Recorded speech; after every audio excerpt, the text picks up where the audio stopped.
গ্রামের একেবারে শেষ কোণায় একটা ছোট্ট পুরনো বাড়ি আছে।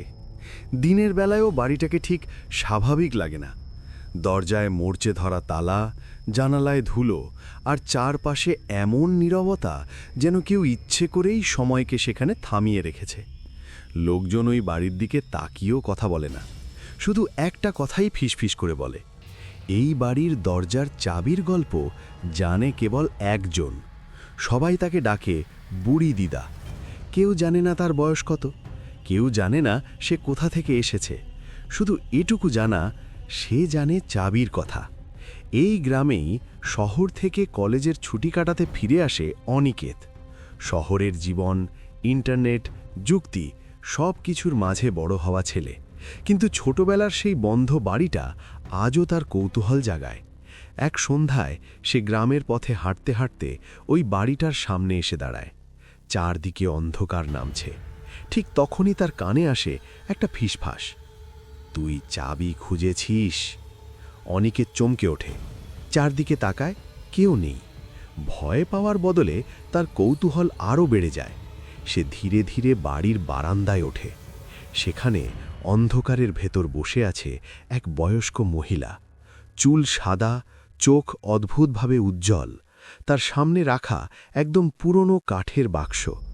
মহিলাটা বাক্স খুলতে খুলতে বলে, এখানে যা আছে তা শুধু সাহসীদের জন্য। অনিকেত কিছু বলার আগেই বুড়ি দিদা তার দিকে তাকিয়ে 3টে আঙুল তোলে। মনে রাখিস, সে ধীরে বলে, 1, চাবি লুকানো আছে আধার ছায়ায়। 2, ভেতরে যেতে হলে সত্যি আর মিথ্যার মাঝখানে দাঁড়াতে হবে। 3, কোনো শব্দ করবি না, নিজের উত্তর নিজেই খুঁজবি। বুড়ি দিদা কথা শেষ করতেই চারপাশের অন্ধকার যেন আরও গাঢ় হয়ে যায়। অনিকেত বাড়ির দরজার সামনে দাঁড়ায়। তালা এখনও বন্ধ, কিন্তু দরজাটা ঠেলতেই অদ্ভুতভাবে খুলে যায়। ভেতরে ঢুকে সে দেখে দেয়ালে পুরনো ছবির সারি। কিছু ছবিতে অচেনা মুখ, কিছু ছবিতে গ্রামের পরিচিত মানুষ, কিন্তু সবার চোখ যেন তাকে অনুসরণ করছে। মেঝেতে ছাই রঙা দাগ, পায়ের নিচে কেমন অস্বস্তি। হঠাৎ এক কোণায় তার চোখে পড়ে একটা ছোট্ট পিতলের চাবি। খুব সাধারণ, কিন্তু অদ্ভুতভাবে চকচক করছে। অনেকের চাবিটা তুলতেই ঘরের বাতি নিভে যায়।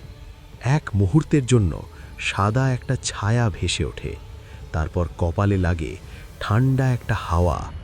অন্ধকারের ভেতর থেকে একটা কণ্ঠ ভেসে আসে, তুমি কি সত্যি রহস্য জানার জন্য প্রস্তুত? অনিকেত দম বন্ধ করে জানালার দিকে তাকায়। বাইরে সবকিছু একদম স্বাভাবিক, গ্রাম, রাস্তা, গাছ, কিন্তু সে অনুভব করে তার হাতে অদ্ভুত একটা জ্বালা। আলো জ্বালতেই সে দেখে তার হাতের রেখায় নতুন করে আঁকা একটা উল্কি, একটা তালার চিহ্ন, আর তার পাশে স্পষ্ট করে লেখা বুড়ি দিদার সই। পরের মুহূর্তেই সে নিজেকে বাড়ির বাইরে দাঁড়ানো অবস্থায় পায়। বাড়ির দরজায় আবার তালা ঝুলছে, চাবিটা এখনও তার হাতে। বাড়ি ফিরে অনিকেত অনেক ভেবে দেখে, এই চাবি কোন দরজার?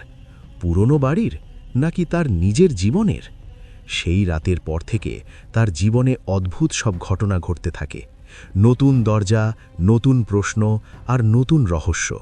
অনিকেত বুঝে যায় সে শুধু একটা চাবি পায়নি, সে বেছে নিয়েছে একটা রহস্যময় পথ। আর কিছু চাবি একবার হাতে এলে আর ফেরত দেওয়া যায় না। এরকম আরও গল্প শোনার জন্য চ্যানেলটি সাবস্ক্রাইব করুন ও কমেন্টে বলুন আজকের গল্পটি আপনাদের কেমন লাগলো।